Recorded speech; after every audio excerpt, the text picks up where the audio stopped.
Hi, I'm Numbert. And I'm Paul. And you're watching Battle Gamer News. Today, we're reviewing Splinter Cell Conviction.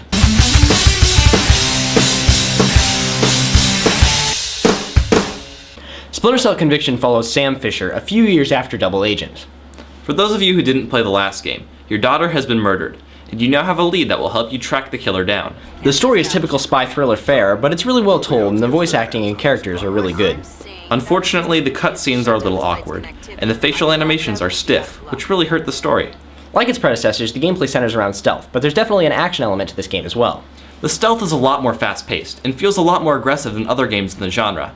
You'll be spending more time taking your enemies out than sitting in the shadows trying to memorize their movements. This makes for some really intense moments, and the game never slows down for long. Now, while it's possible to play the game on easier difficulty modes and just run around like most third-person shooters, we found that it was more rewarding and more enjoyable to actually sneak up on your enemies before taking them out. The animations during melee kills are really cool and make the combat seem a lot more in-depth than it actually is. Aside from your melee assassinations, you have a variety of weapons to kill guards with. However, unless you get into a real pinch, you probably won't be using any of them except your silenced pistols. One thing that will probably be a big divider in the gaming community is the Mark and Execute feature.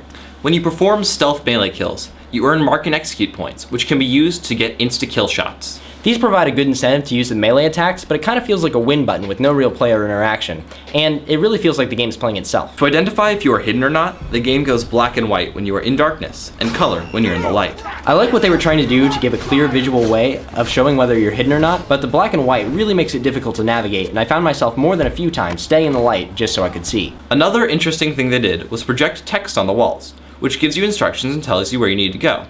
Occasionally, there will also be video clips, which provide backstory without interrupting the mission. This looks really good, but it's kind of a slap in the face reminding that you're playing a video game, just in case you got so immersed in the story that you forgot.